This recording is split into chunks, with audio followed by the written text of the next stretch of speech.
करते हैं न्यूज पथ पर सफर और आपको दिखाते हैं सबसे पहले ऐसी तस्वीरें जिनका जिक्र सरे रहा है। ये तस्वीरें सुर्खियों में भी है और सोशल मीडिया पर भी है। इनसे आपका बाखबर होना बेहद जरूरी है क्योंकि चौराहे पर इन्हीं की चर्चा है।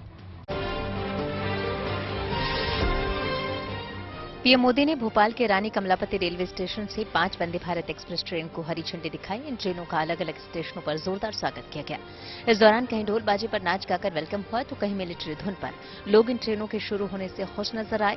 जिन 5 ट्रेनों को पटरी पर दौड़ने के लिए हरी झंडी दिखाई गई उनमें Bhopal Indore Vande Bharat express, Bhopal Jabalpur Vande Bharat express, Ranchi Patna Vande Bharat express, Karnataka के धारवाड़ से बेंगलुरु वंदे भारत एक्सप्रेस और गोवा के मडगांव से मुंबई वंदे भारत एक्सप्रेस ट्रेन शामिल है।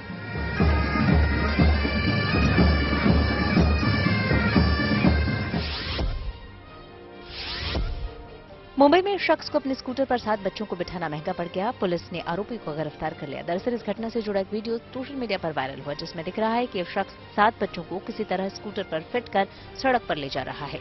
बताया गया कि इनमें 4 बच्चे इसी शख्स के हैं तो 3 बच्चे पड़ोस के जो ट्यूशन जा रहे थे, लेकिन रास्ते में किसी ने इन सभी का ये वीडियो बना लिया। अब ट्रैफिक पुलिस ने बच्चों की सुरक्षा खतरे में डालने को लेकर इस शख्स पर कार्रवाई की। कहा जा रहा है कि गिरफ्तार आरोपी एक नारियल की दुकान चलाता है। बागेश्वर धाम के प्रमुख आचार्य धीरेन्द्र शास्त्री मध्य प्रदेश के राजगढ़ पहुंचे, जहां उनका जोरदार स्वागत हुआ। लोगों ने उनके काफिले पर फूल बरसाकर उनका अभिनंदन किया। वहीं राजगढ़ में धीरेन्द्र शास्त्री ने अपना दरबार भी लगाया, जहां उन्होंने पूजा अर्चना कर संगीतमय हनुमंत कथा सुनाई। इस मौके पर धीरेन्द्र शास्त्री को देखने के लिए काफी जनसैलाब उमड़ा। उत्तर प्रदेश में मेरठ जोन की कमिश्नर सेल्वा कुमारी जे का पालतू कुत्ता गायब होने पर करीब 27 घंटे तक पुलिस और प्रशासन में हड़कंप मचा रहा। बताया गया कि ये कुत्ता रविवार शाम करीब 7 बजे घर से बाहर निकल गया था, लेकिन जब वो नहीं लौटा तो तलाशी अभियान शुरू किया गया। फिर उसकी तस्वीर दिखाकर लोगों से भी जानकारी जुटाई गई। आसपास के कैमरों की जांच की गई। फिर सोमवार को पूरे दिन कुत्ते की तलाश जारी रही। हालांकि रात करीब 10:30 बजे ये कुत्ता मिल गया। फिर कर्मचारियों और अधिकारियों ने राहत की सांस ली। जम्मू कश्मीर के रामबन में समर फेस्टिवल का आयोजन किया गया, जिसमें कई युवा कलाकारों ने हिस्सा लिया। उन्होंने अपने परफॉर्मेंस से वहां आए लोगों का मन मोह लिया। वहां के कई लोकगीत गाए गए और उन पर डांस किया गया। ये समर फेस्टिवल वहां 2 दिनों तक चला।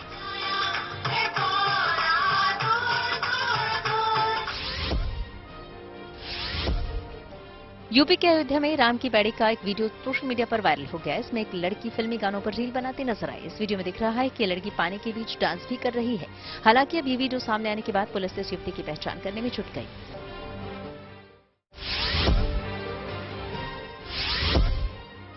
महाराष्ट्र के डिप्टी सीएम देवेंद्र फडणवीस ने एक वीडियो सोशल मीडिया पर शेयर किया, जिसमें एक लड़की उन्हें पैरों से टीका लगाती नजर आई। दरअसल ये लड़की दिव्यांग है और उसके हाथ नहीं है। ऐसे में उसने अपने पैरों से ही थाली उठाकर फडणवीस की आरती भी उतारी। इस वीडियो में खुद फडणवीस लड़की के साथ ही जमीन पर बैठे थे। सोशल मीडिया पर ये वीडियो शेयर करते हुए डिप्टी सीएम ने इस लड़की की हिम्मत की तारीफ की और लिखा कि तुम संघर्ष करो, हम तुम्हारे साथ हैं। जिंदगी का सफर सुहाना हो, इसके लिए सावधान रहना जरूरी है। रोजमर्रा की आपाधापी में कुछ देर बैठकर सोचना समझना भी जरूरी है कि आपके आसपास क्या हो रहा है और जो कुछ हो रहा है उससे हमारी जिंदगी, हमारा परिवार कैसे प्रभावित हो सकता है। इसलिए हॉर्न बजाकर बाखबर करने वाली खबर जरूरी होती है। और आज की ये खबर शुक्रिया नहीं कहने की खराब आदत से जुड़ी हुई है। जी हाँ, कोई चाहे जैसी भी मदद कर दे, लेकिन कुछ लोग हैं कि उन्हें थैंक यू कहने से परहेज है।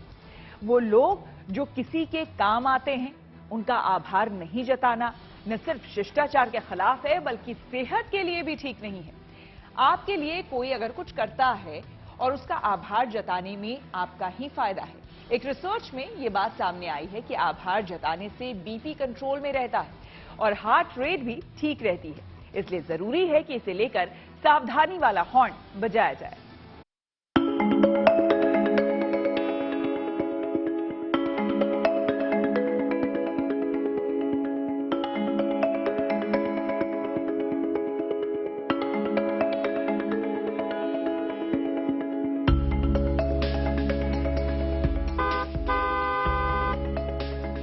हर किसी की जिंदगी में हर तरह के लोग मायने रखते हैं।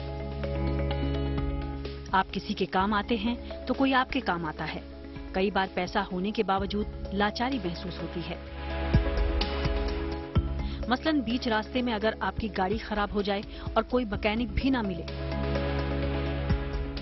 बिजली चली जाए और इलेक्ट्रीशियन न मिले, नल खराब हो जाए और प्लम्बर उपलब्ध न हो। जाहिर है ऐसे में आप बेहद परेशान होंगे, क्योंकि आप अपने लिए खुद सारे काम नहीं कर सकते। जिस काम की आपको जरूरत है उसका जानकार ही उसे कर सकता है। जब आप किसी काम को लेकर मुश्किल में फंसे होते हैं तब आपको दूसरों की अहमियत समझ में आती है, लेकिन जब आपका काम कोई व्यक्ति कर देता है तो आप उसकी सेवा या मेहनत के बदले पैसा देकर अपना फर्ज निभाते हुए निश्चिंत हो जाते हैं। लेकिन आपका काम होने के बाद क्या इसके लिए उस व्यक्ति का आप आभार भी जताते हैं? क्या उसे आप धन्यवाद कहते हैं? अक्सर नहीं, या शायद ही ऐसा करते होंगे। लेकिन अगर आप ऐसा नहीं करते तो ये ठीक नहीं। वैसे तो थैंक यू बोलना शिष्टाचार है, लेकिन एक नई स्टडी बताती है कि शुक्रिया कहने से शारीरिक और मानसिक दोनों तरह के फायदे होते हैं। इसलिए जरूरी है कि थैंक यू नहीं बोलने की बुरी आदत के खिलाफ हॉर्न बजाया जाए। पहले आपको बताते हैं नई स्टडी में क्या सामने आया। अमेरिका के मनोवैज्ञानिक रॉबर्ट ए एम्स की अगुवाई में हुए एक अध्ययन के नतीजे में ये बात सामने आई कि किसी के प्रति आभार जताना आपको मनोवैज्ञानिक तौर पर मजबूत करता है। रिसर्च के अनुसार आभार सकारात्मक भावना है जो तब पैदा होती है जब आप स्वीकारते हैं कि जिंदगी में अच्छाई है और भरोसा करते हैं कि इसे पाने में आपको किसी व्यक्ति या अदृश्य शक्ति ने मदद की। इस एहसास की वजह से आपकी नकारात्मकता खत्म होती है।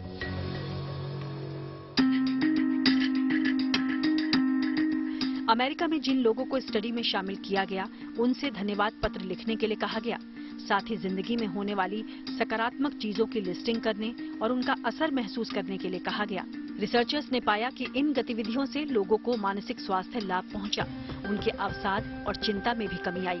इसके अलावा आभार जताने से आत्मसम्मान बढ़ने के साथ रोजमर्रा की जिंदगी में संतुष्टि का भाव बढ़ा। यानी ये कहना शायद गलत नहीं होगा कि एक आभार कई फायदे। नॉर्थ कैरोलिना यूनिवर्सिटी की मनोविज्ञानी सारा अल्गो के अनुसार परिचितों, दोस्तों या जीवन साथी के प्रति आभार जताने से रिश्ता मजबूत होता है। वो हमें जोड़ने में मदद करता है। आपसी संबंधों पर इसका सकारात्मक असर पड़ता है। यही नहीं, आभार के प्रति झुकाव रखने वालों का ब्लड प्रेशर यानी बीपी भी नहीं बढ़ता और हार्ट रेट सामान्य रहता है। यानी आप किसी को धन्यवाद कहकर आभार जताते हैं तो इसका आपके स्वास्थ्य पर भी सकारात्मक असर पड़ता है। अगर आप आभार महसूस करते हैं तो इसे जाहिर भी करना चाहिए, क्योंकि धन्यवाद कोई शब्द नहीं, ये अंदर से महसूस किए गए आभार का बाहरी प्रदर्शन है। इसे व्यवहार का हिस्सा बनाए रखना जरूरी है। रिसर्च के अनुसार आभार जताने से आपसी संबंधों पर सकारात्मक प्रभाव पड़ सकता है। इससे दो लोगों में एक दूसरे के प्रति ज्यादा गर्मजोशी और आत्मीयता आती है। यूनिवर्सिटी ऑफ कैलिफोर्निया के एक शोध में ये बात सामने आ चुकी है कि धन्यवाद बोलना सेहत के लिए फायदेमंद है। आभार जताने वाले को अच्छी नींद आती है, उसका इम्यून सिस्टम भी मजबूत होता है। इतना ही नहीं, आभार जताने की आदत से गलत आदत और गलत व्यवहार में कमी लाई जा सकती है। किसी के प्रति आभार का भाव इंसान को जिम्मेदार बनाता है। दिन भर में कितने ही लोग प्रत्यक्ष या अप्रत्यक्ष तौर पर एक दूसरे के काम आते हैं। दफ्तर हो या घर या फिर बाजार, हर जगह लोग एक दूसरे के लिए कुछ न कुछ करते हैं। इसके लिए उनका आभार जताना चाहिए। साथ ही थैंक यू कहने की आदत डालनी चाहिए। मनोवैज्ञानिकों की राय है कि दिन में कम से कम एक बार किसी के प्रति आभार जरूर जताना चाहिए। इस एक थैंक यू के 100 फायदे हैं। इसलिए आज से ही इस अच्छी आदत की शुरुआत करें और जो ऐसा नहीं करते उनके लिए हॉर्न बजाएं।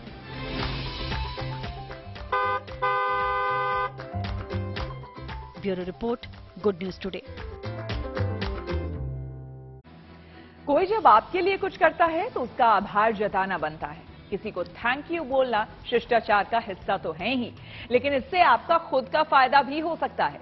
ये आपने शायद ही सोचा होगा। इसको लेकर दिल्ली के गंगाराम अस्पताल के मनोचिकित्सक डॉक्टर राजीव मेहता का क्या कहना है, जान लीजिए। आभार वो इंसान जता सकता है जिसकी मानसिक स्थिति पहले से ही संतुलित या अच्छी है, और जब वो जताएगा तो उसके अंदर और आत्मसम्मान और वो बढ़ेगा, तो उसकी मानसिक स्थिति पहले ही ठीक है और वो थोड़ी सी और बढ़ रही है। दुखी आदमी अपने आप कहीं व्यवहार जबरदस्ती करके भी कैसे जता पाएगा, ये तो खुद सोचने की बात है। तो वो उसके लिए तो बहुत ज्यादा एफर्ट लगेगा, जो कि वो एफर्ट के लायक होता ही नहीं है। तो जिसकी मानसिक स्थिति लगभग पहले से ही संतुलित है या पूरी संतुलित है, वही इंसान आभार जताएगा और उससे उसको डेफिनेटली चेंजेस आएंगे। आदमी दो चीजों के लिए काम करता है, या तो अपनी खुशी बढ़ाए या अपना दुख कम करे। तो जो इंसान किसी ने कुछ किया, हर इंसान को अपनी तारीफ एक चाहिए होती है। अगर हम ये देखें कि भगवान को भी हम मनाते हैं, कुछ मांगने से पहले पूरा चालीसा पढ़ते हैं तो भगवान की तारीफ करते हैं, फिर ऐसे ही इंसान को तारीफ चाहिए होती है। तो जब आभार जताया जा रहा है किसके लिए, तो इसका मतलब उसको एक्नॉलेज किया जा रहा है कि भाई आपने अच्छा काम किया है, तो एक तरह से तारीफ की जा रही है। तो तारीफ तो हर किसी को अच्छी लगती है। राहुल गांधी गुरुवार से 2 दिनों के दौरे पर मणिपुर जाने वाले हैं। तो अमरनाथ यात्रा में आपको बता दें कि पहली बार आईटीबीपी भी संभालेगी सुरक्षा पर मोर्चा, जबकि उत्तराखंड हिमाचल में अगले 1 हफ्ते तक भारी बारिश का अलर्ट है। आइए सीधे आपको लिए चलते हैं न्यूज एक्सप्रेसवे पर, जहां देश से जुड़ी कुछ और जरूरी खबरें कर रही हैं आपका इंतजार। दिल्ली में मुख्यमंत्री आवास के रेनोवेशन मामले की सीएजी जांच होगी। दरअसल उपराज्यपाल वीके सक्सेना ने गृह मंत्रालय को इस मामले में एक जांच की सिफारिश की थी, जिसके बाद गृह मंत्रालय ने सीएजी जांच को मंजूरी दे दी। अपने खत में उपराज्यपाल ने मीडिया में आई खबर की दलील देते हुए रेनोवेशन में हुए करोड़ों के खर्चों को लेकर जांच की बात कही थी। दिल्ली में केंद्रीय गृह मंत्रालय ने अमरनाथ यात्रा को लेकर बड़ी बैठक की। इस बैठक की अध्यक्षता अजय कुमार भल्ला ने की। इस दौरान यात्रियों की सुरक्षा पर आईबी, रॉ और सीआरपीएफ समेत दूसरे अर्धसैनिक बलों के अधिकारियों के साथ बातचीत की गई। जम्मू कश्मीर में 1 जुलाई से अमरनाथ यात्रा शुरू हो रही है। इसी पर स्वास्थ्य मंत्री ने भी एक बैठक की और श्रद्धालुओं को हर संभव मदद देने का भरोसा दिया। टमाटर के दाम देश भर में रिकॉर्ड ऊंचाई पर पहुंच गए। दिल्ली समेत कई राज्यों में टमाटर की कीमत 80 से 100 रुपए तक पहुंच गई। टमाटर महंगा होने की वजह से लोग अब इसे खरीदने से परहेज कर रहे हैं। वहीं जो खरीद भी रहे हैं तो इसे 1 किलो के बजाय आधा या 250 ग्राम ही ले रहे हैं। दिल्ली की ओखला सब्जी मंडी के टमाटर विक्रेताओं ने बताया कि देश में हो रही बारिश के कारण टमाटर की फसल खराब हुई है। ऐसे में माल कम आ रहा है, जिससे टमाटर की कीमतों में उछाल आया। पश्चिम बंगाल की सीएम ममता बनर्जी की हेलीकॉप्टर की इमरजेंसी लैंडिंग करानी पड़ी। इस दौरान ममता बनर्जी की पीठ और घुटने में चोट आई। दरअसल ममता बनर्जी का हेलीकॉप्टर जलपाईगुड़ी से बागडोगरा जा रहा था, लेकिन सिलीगुड़ी के सालूगाड़ा में आर्मी एयरबेस पर उसकी इमरजेंसी लैंडिंग करानी पड़ गई। बताया गया कि मौसम खराब होने की वजह से ऐसा हुआ, जिसके बाद कोलकाता लौटने पर अस्पताल में उनकी जांच की गई। जम्मू कश्मीर में सुरक्षा बल ने आतंकवाद पर एक और बड़ी कार्रवाई की। उसने कुलगाम में एक आतंकी को ढेर कर दिया। सुरक्षा बल को वहां कुछ आतंकियों के होने की सूचना मिली थी, जिसके बाद उसने ऑपरेशन शुरू किया और ये कामयाबी हासिल की। दिल्ली सरकार ने 42 ईवी चार्जिंग स्टेशन का उद्घाटन किया, जिससे इलेक्ट्रिक व्हीकल का इस्तेमाल करने वालों को काफी मदद मिलेगी। खुद मुख्यमंत्री अरविंद केजरीवाल ने जीटीवी नगर में चार्जिंग स्टेशन का उद्घाटन किया। इन 42 इलेक्ट्रिक व्हीकल चार्जिंग स्टेशन को मिलाकर राजधानी में अब कुल 53 चार्जिंग स्टेशन हो गए हैं। बिहार के सरकारी स्कूलों में शिक्षकों की नियुक्ति को लेकर बड़ा फैसला किया गया। अब वहां इस पद के लिए राज्य का स्थायी निवासी होना अनिवार्य होगा। नीतीश कैबिनेट ने ये फैसला लिया। खबरों के एक्सप्रेसवे से आगे रुक करते हैं सियासी ढाबे का, जहां आज की सबसे दिलचस्प खबर मौजूद है। विदेश यात्रा से वापस आए प्रधानमंत्री गोलबंदी कर रहे हैं, विपक्ष पर जमकर बरसे हैं। जी हां, लगे हाथ चुनावी साल में चुनावी एजेंडा सेट कर दिया है। यूनिफॉर्म सिविल कोड का जिक्र करके और उसकी जरूरत बताकर प्रधानमंत्री ने इस मामले में आगे बढ़ने का संकेत दे दिया है। कहने की जरूरत नहीं है कि सियासी मौसम और गर्म होने वाला है। साथियों, भारत के मुसलमान भाई बहनों को भी ये समझना होगा कि कौन से राजनीतिक दल उन्हें भड़का करके उनका फायदा लेने के लिए उनको बर्बाद कर रहे हैं। और मैं देखता हूं कि जो हमारे पसमानदा मुसलमान भाई बहन हैं, यूनिफॉर्म सिविल कोड का जिक्र, पसमानदा मुसलमानों की फिक्र, और इन दोनों बातों की टाइमिंग को गौर से देखें तो समझना मुश्किल नहीं कि 2024 के चुनाव का एजेंडा तैयार है।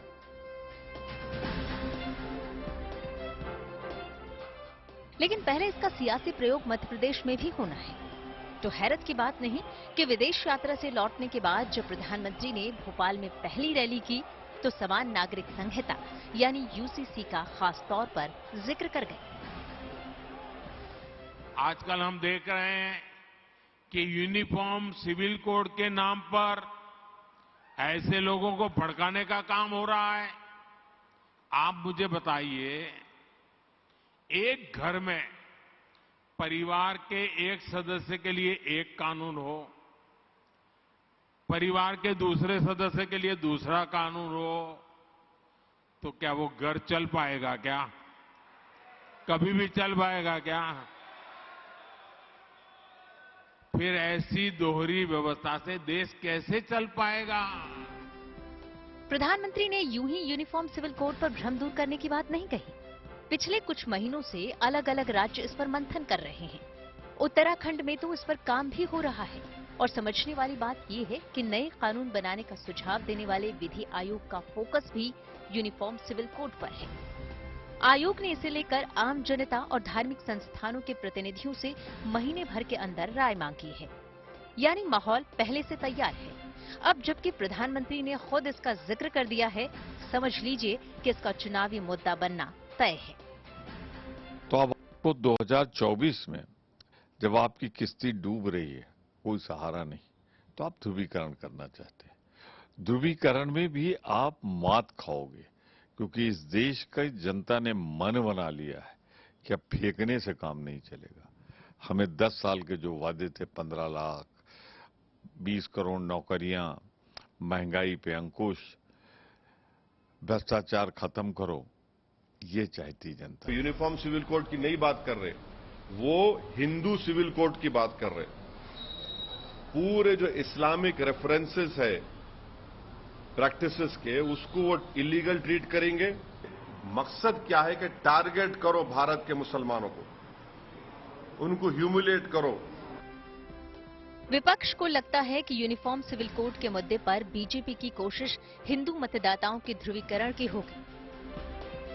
लेकिन प्रधानमंत्री का दूसरा दांव भी देखने समझने वाला है। यूनिफॉर्म सिविल कोड के साथ उन्होंने पसमानदा मुसलमानों के साथ हुई नाइंसाफी का जिक्र किया और उनकी बेहतरी का भरोसा दिया। ये वोट बैंक की राजनीति करने वालों ने हमारे जो पसमानदा मुसलमान भाई बहन हैं, उनका तो जीना भी मुश्किल करके रखा हुआ है। वो तो तबाह हो गए, उनको कोई फायदा नहीं मिला है। वे कष्ट में गुजारा करते हैं, उनकी आवाज सुनने के लिए कोई तैयार नहीं है। उनके ही धर्म के एक वर्ग ने पसमानदा मुसलमानों का इतना शोषण किया है, लेकिन इसके ऊपर कभी देश में चर्चा नहीं हुई। समझने वाली बात है कि मुसलमानों की कुल आबादी में करीब 85% पसमानदा है, जो सामाजिक और आर्थिक तौर पर काफी पिछड़े हैं। 15% अगड़ी जातियों के मुकाबले इस बड़े तबके के प्रति फिक्र जताकर प्रधानमंत्री मोदी ने एक बड़ा सियासी मैसेज दे दिया है। जाहिर है कांग्रेस, आरजेडी, टीएमसी और समाजवादी जैसी पार्टियों के जनाधार में सेंध लगाने की रणनीति है। लगे हाथ भ्रष्टाचार के मुद्दे पर प्रहार का भी इरादा है। आज जब कानून का डंडा चल रहा है, जब जेल की सलाखें सामने दिख रही है, तब जाकर के ये जुगलबंदी हो रही है। इनका कॉमन मिनिमम प्रोग्राम भ्रष्टाचार के विरोध एक्शन से बचने का ही है। और मेरी गारंटी है, हर घोटालेबाज पर कार्रवाई की गारंटी।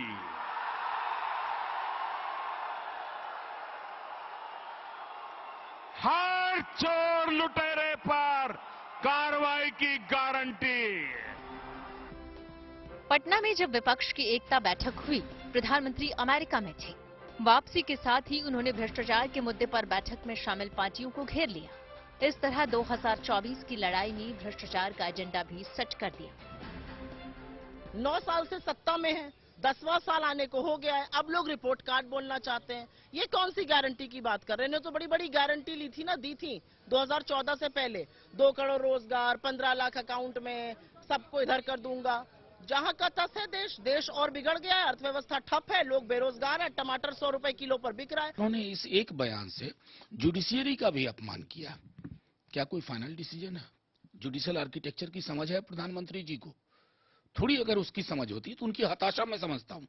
चेहरे पे खौफ दिख रहा था पटना मीटिंग के बाद का, लेकिन महत्वपूर्ण मेरे लिए यह है कि वो देश के प्रधानमंत्री है।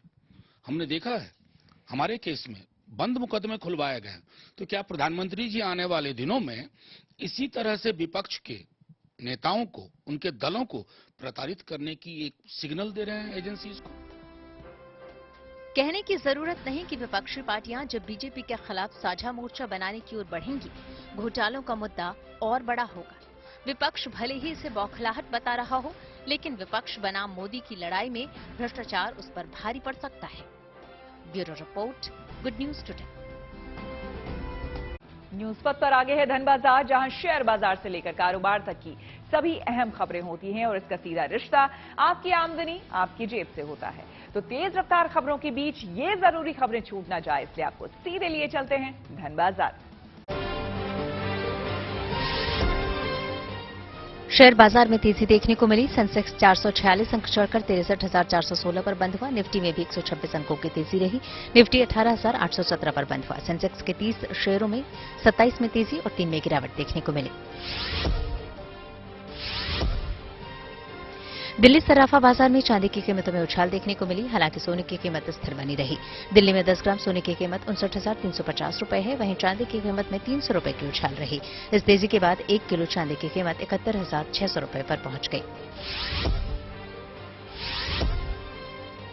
पिछले 9 सालों में देश के रोड नेटवर्क में 59% का इजाफा हुआ। केंद्रीय सड़क एवं परिवहन मंत्री नितिन गडकरी ने यह खुलासा करते हुए कहा कि रोड नेटवर्क के मामले में भारत अब दुनिया में दूसरा सबसे बड़ा देश बन गया है। नितिन गडकरी ने कहा कि पिछले 9 सालों में भारत ने रोड सेक्टर में 7 वर्ल्ड रिकॉर्ड बनाए हैं। रिलायंस इस साल के अंत तक जियो फाइनेंशियल सर्विसेज लॉन्च कर सकती है। दरअसल कंपनी रिलायंस डिजिटल से खरीदारी करने वाले कस्टमर्स को फाइनेंस के बेहतर ऑफर देना चाहती है, ताकि रिलायंस रिटेल के मार्जिन बढ़ाए जा सके। रुक करते हैं प्रगति मार्ग का, जहां ऐसी खबरें हैं जो कि देश की तरक्की, प्रगति और लोगों की काबिलियत दिखाती है। सच मानिए तो पढ़ने लिखने की कोई उम्र नहीं होती, ज्ञान कभी भी हासिल किया जा सकता है। लेकिन हकीकत ये भी है कि अक्सर पढ़ाई लिखाई में उम्र का हवाला दिया जाता है, और तो और पढ़ाई को नौकरी से भी जोड़ा जाता है। लेकिन इग्नू के बुजुर्ग विद्यार्थी बद्री प्रसाद शर्मा ऐसा नहीं मानते। उनका तर्क है कि किताबों से अच्छा कोई दोस्त नहीं होता।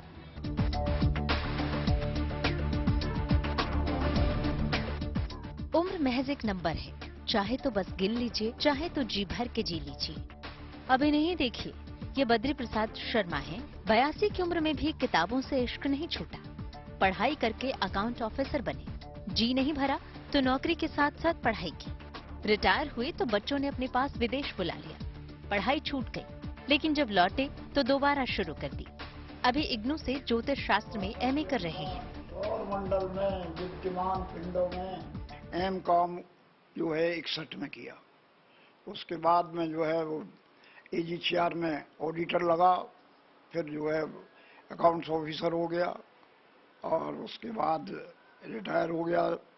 रिटायरमेंट के बाद मैंने जो ड्यूरिंग सर्विस जो है मैंने 2 कोर्स किए थे। एक तो LLB 3 इयर्स कोर्स और दूसरा नेचुरोपैथी का गांधी प्रतिष्ठान से 3 साल का रजिस्टर्ड हुआ। अपने इस लगन को लेकर बद्री प्रसाद का तर्क है कि ज्ञान हासिल करने की कोई उम्र नहीं होती और किताबों से अच्छा कोई दोस्त नहीं होता, लिहाजा वो इस ओर चलते रहेंगे। बद्री प्रसाद के इस चाह और जज्बे की तारीफ उनके साथी भी दिल खोल कर करते हैं। इस उम्र में भी ये जो है ना, एक शिक्षा ग्रहण करने के लिए बहुत ही अपना कड़ी मेहनत से उसको समझना और रीड करना चाहते हैं। ये इनकी बहुत बड़ी अच्छी उपलब्धि है जो इसका ज्ञान प्राप्त करने की इस उम्र में आकर के भी ये ज्ञान प्राप्त करना चाहते हैं। अब ये है ना कि उनकी तो हिम्मत है, वो पढ़ रहे हैं, हमें तो किताब लेकर के बैठते तो नींद आने लगती है। उम्र के इस पड़ाव में पढ़ाई का ये जुनून और किताबों से इश्क उन युवाओं के लिए प्रेरणा है जो पढ़ाई को नौकरी तक सीमित कर देते हैं। हालांकि इग्नू यानी इंदिरा गांधी ओपन यूनिवर्सिटी के आंकड़े संतोष देते हैं कि ज्ञान अर्जन की भूख अभी भी युवाओं में कायम है। इग्नू में ऐसे बहुत से विद्यार्थी हैं जो नौकरी के साथ साथ पढ़ाई कर रहे हैं। इनमें बड़ी तादाद में महिलाएं भी शामिल हैं। करीब करीब 70-75 लाख का हमारा एक वो है डाटाबेस है।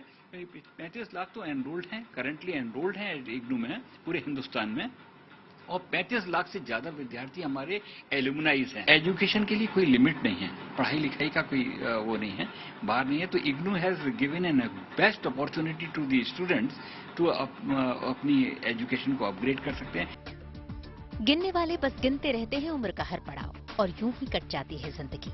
लेकिन जो जिंदगी को सही मायनों में जीते हैं, वो हर मोड़ पर कुछ अलग करते हैं, वो जो करके उन्हें समय को सार्थकता में जीने का एहसास देते हैं।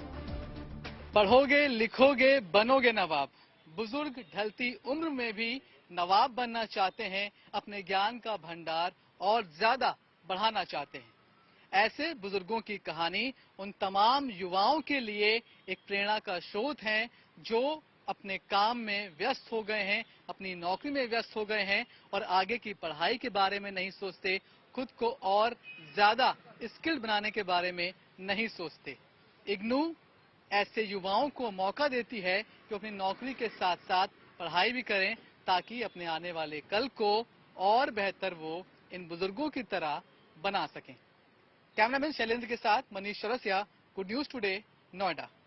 न्यूज पथ पर आप सोशल अड्डा पर थोड़ा सा रुकते हैं और आज के मुद्दे पर लोगों की राय जानते हैं। सोशल अड्डा में आज का मुद्दा है टमाटर की कीमतें। जी हां, अचानक से टमाटर के दाम बेतहाशा बढ़ गए हैं। आलू, प्याज और टमाटर ऐसी सब्जियां हैं जो कि करीब करीब हर दिन इस्तेमाल में आती हैं, लेकिन टमाटर की कीमतों ने रसोई का बजट ही बिगाड़ दिया है। आलम यह है कि किचन से अब टमाटर गायब होता जा रहा है। दिल्ली हो या मुंबई या फिर देश का कोई भी शहर, हर जगह टमाटर का भाव आसमान छू रहा है।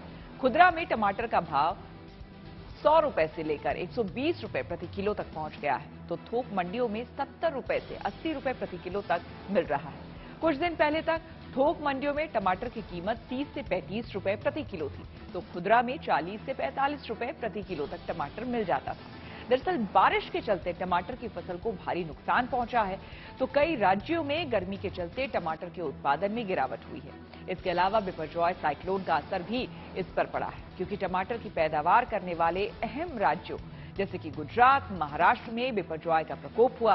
इसके अलावा इस साल बुआई कम होने से भी इसके उत्पादन में कमी आई। अब जाहिर सी बात है कि टमाटर के दाम बढ़ने से लोगों की परेशानी भी बढ़ गई है, क्योंकि इससे उनके बजट पर खासा असर पड़ रहा है। इसको लेकर बाजारों का हाल जानते हुए हमने लोगों से बात कर उनकी राय भी जानी। सुनिए। टमाटर की कीमत कितनी है इस समय? सर 120 रुपए किलो। 120 रुपए किलो दिल्ली में टमाटर बिक रहा है। बाहर से जो टमाटर आ रहा है इसकी कीमत 120 रुपए किलो है। हालांकि बहुत अच्छी क्वालिटी का नहीं है। बगल वाला कहाँ गए, इनकी दुकान पे आते हैं। ये कौन सा है, कौन सा ब्रीड है ये? हालांकि ये देसी टमाटर के देसी है ना? सर ये देसी टमाटर है। ये क्या रुपए किलो है? सर ये भी 120 रुपए किलो चल रहा है। जहाँ पे किलो लेने वाले हैं वहाँ सर पाव लेके जा रहे हैं, और जो लोग इस टाइम उल्टी हमें दुकानदार को करे कि तुम महंगा दे रहे हो। सर हम क्या कर सकते हैं इसमें सर, जब पीछे से महंगा मिल रहा है तो सर बताइए। मुझे भी 120 रुपए खरीदना हो तो मैं भी बोल दूंगा भाई क्यों लूट मचा रखी है। टमाटर की कीमतें आसमान छू रही हैं। इस वक्त हम लोग गाजियाबाद के पौष इलाके वसुंधरा के सेक्टर 13 में हैं। यहाँ पर आप देख सकते हैं इस पूरे इलाके में जो गिनी चुनी सब्जी की दुकानें हैं, वहां पर टमाटर के रेट इस वक्त 120 रुपए किलो चल रहे हैं। भैया ये कौन सा टमाटर है, ये कौन सा है? हाइब्रिड और देसी। हाइब्रिड का क्या रेट है? 120। और देसी का? 120। कब से शुरू हुआ ये 100 से ऊपर? 3-4 दिन हो गए। 3-4 दिन हो गए। माल क्या कमा रहा है, माल इस वजह से हो रहा है? हाँ जी पता, बारिश की वजह से खत्म हो गया है। अच्छा, इसकी वजह से बाहर से आ रहा माल। कुछ लोग हैं यहाँ जो सब्जी लेने आए थे। क्या नाम है साहब आपका? मेरा नाम मुनीश कुमार है। सर ये अभी आप भी आए, मैंने देखा कि आप मुस्कुरा रहे थे टमाटर के रेट पूछ के। क्या चल रहा है सर? नहीं देखिए, मंडी में अगर जाएं तो बहुत रेट्स कम है। वहाँ पर मैक्सिमम 70 रुपए 60 रुपए का रेट चल रहा है। यहाँ 120 रुपए बता रहे हैं, तो जस्ट 100% मार्जिन ले रहे हैं इसमें। ये ले रहे हैं बीच के, और दूसरे ट्रेडर्स ले रहे हैं बेटर देनो मच बेटर। मंडी से मैं भी आ रहा हूँ अभी। 100 रुपए किलो टमाटर मंडी के अंदर है। आज ये टमाटर बाजार में आपको 100 नहीं बल्कि 120 रुपया किलो के हिसाब से मिलने वाला है। कहते हैं टमाटर बड़े विटामिन देते हैं, लेकिन फिलहाल तो टमाटर जो है सबके पसीने छुड़ा रहा है। यह हालत शायद अगले 10 दिन तक रहेगी। तब तक मिडिल क्लास को 1 किलो के बदले शायद पाव किलो से ही गुजारा करना पड़ेगा। यानी मिडिल क्लास की जेब तो वाकई कट जरूर रही है। मॉनसून आते ही गुजरात में सब्जियों के दाम आसमान को छू रहे हैं और सबसे ज्यादा अगर कोई खाने की थाली का स्वाद बिगाड़ रहा है तो वो टमाटर है, क्योंकि टमाटर के जो दाम है वो इस वक्त 100 रुपए के करीब पहुंच चुका है। 100 रुपए किलो टमाटर के दाम पहुंचे हुए। दूसरी सब्जी अगर देखने जाए तो हर सब्जी के जो दाम है वो काफी ज्यादा हो चुके हैं। हालांकि दुकानदार से ही पूछते हैं कि सब्जी के टमाटर के दाम बढ़ने की वजह क्या है। अभी लोकल बंद हो गया है और बेंगलोर से अभी कम आ रहा है और अभी खाली एक ही जगह से आता है, नासिक से। इसके हिसाब से दाम बढ़ गए। तो बाजार में टमाटर मिल रहे हैं या फिर बहुत कम हो गई है? बहुत कम हो गया है। इन लाल लाल टमाटरों के दाम सुन करके आदमी जो है वो लाल पीला हो जा रहा है गुस्से से। वजह है दरअसल ये टमाटर 120 रुपए किलो में बिक रहा है। एक हफ्ते पहले यही टमाटर मात्र 20 से 30 रुपए किलो बिक रहा था भोपाल में। कितने में लिया आपने? मैंने 120 रुपए। कभी इससे पहले आज तक इतना महंगा टमाटर नहीं लिया, कभी नहीं लिया। इससे पहले कभी नहीं लिया। इसके पहले तो अभी मिल रहा था मतलब 20 से 25। देखते ही देखते टमाटर लाल लाल हो गया है। एक सप्ताह पहले तक 20 रुपए 25 रुपए किलो बिकने वाला टमाटर अचानक 100 रुपए से ज्यादा किलो महंगा हो गया है। लोग एक पाव टमाटर खरीद के ले जा रहे हैं। ये स्थिति हो गई है यहाँ पर। हम तो 120 रुपए किलो खरीद रहे हैं और 1 किलो टमाटर में हमेशा 2 किलो टमाटर से 2.5 किलो टमाटर से कभी कम नहीं लेती हूँ। मेरठ की कमिश्नर का पालतू कुत्ता शाम में अचानक गायब हो गया। कुत्ता कमिश्नर का था, इसलिए अफरा तफरी मची। पूरी रात और पूरे दिन कुत्ते की तलाश हुई, लेकिन आपको बता दें पुलिस की टीम गली गली इसके लिए गई, घर घर जाकर पूछताछ की। कुत्ते की तस्वीर दिखाकर लोगों से पूछा गया कि क्या आपने इसे कहीं देखा है। हालांकि अगले ही दिन शाम में एक जिम्मेदार आदमी कुत्ते को कमिश्नर आवास पर सौंप गया। लेकिन इस पूरे प्रकरण में पुलिस की तत्परता और पुलिस का जज्बा चर्चा में है। कुछ लोग यूं ही पुलिस वालों पर सवाल करते हैं। फर्ज निभाने में उनकी नाकामी पर बस सुनी सुनाई बात करते हैं। अब मेरठ पुलिस को ही देख लीजिए, जिसने सरकारी कर्मचारियों के साथ मिलकर एक कुत्ते को खोजने में दिन रात एक कर दिए। हाँ, ये जरूर है कि ये कुत्ता मेरठ के कमिश्नर का है। उनका दुलारा और वफादार है, जो इस तस्वीर को देखकर समझा जा सकता है। अब हुआ यूं कि कमिश्नर सेल्वा कुमारी जे के आवास से रविवार की शाम ये कुत्ता बाहर निकल गया और जब बाहर निकला तो गायब हो गया। साइबेरियन हस्की ब्रीड नस्ल के कुत्ते के लापता होने से हड़कंप मचना ही था और मचा भी। खबर के मुताबिक रात में म्युनिसिपल कॉर्पोरेशन के अधिकारी कमिश्नर के आवास पहुंचे और फिर पुलिस टीम के साथ मिलकर कुत्ते की खोज शुरू हुई। हर सड़क, हर गली और चौक चौराहों पर उसकी तलाश हुई। सीसीटीवी फुटेज खंगाली गई और यहाँ तक कि घरों की भी तलाशी हुई और कुत्ते की फोटो दिखाकर लोगों से पूछताछ हुई। क्या आपके पास भी आए थे ढूंढने के लिए? कौन लोग आए थे और क्या कहा उन्होंने? नाम तो जी पता नहीं, फोटो दिखाई थी कुत्ते की कि ये यहीं देखा गया है 9:15 बजे के आसपास। बस फोटो दिखा के अपना चले गए थे। कब आए थे वो? ये कल आए थे। कल किस टाइम? ये दिन में भी आए थे 12, 11:30, 12 बजे करीब भी। अब दिन में ही आए थे बस। कौन, कितने लोग थे? कम से कम 8-9 जने थे। 8-9 जने थे। पुलिस की वर्दी में भी थे? पुलिस की वर्दी में तो नहीं दिखे थे। इतना ध्यान नहीं। क्या बताया उन्होंने फोटो दिखा करके? कुछ नहीं, एक कुत्ता देखा गया 9-9:30 बजे यहाँ पे, यहीं पे सामने की साइड पास, और कुछ नहीं। तुमने क्या बताया? मैंने जी हमने देखा नहीं, इसने देखा हो, हमने देखा। उन्होंने ये भी बताया किसका कुत्ता है, क्या है? हाँ, ये बताया था। क्या बताया? ये कमिश्नर साहब का कुत्ता है। तो दोबारा कितनी दफा आए? दोबारा नहीं आए, एक बार। यहाँ सारे इलाके में सर्च किया? हाँ, अंदर भी गए थे, वो पूछताछ करी थी। सोमवार को पूरे दिन कमिश्नर के कुत्ते की तलाश होती रही। पुलिस प्रशासन दोनों परेशान रहे। इसके बाद एक खास शख्स इस गायब कुत्ते को कमिश्नर आवास पर सौंप गया। प्रशासन ने राहत की सांस ली और कमिश्नर ने पोस्ट डाली कि मेरा प्यारा कुत्ता वापस आ गया है।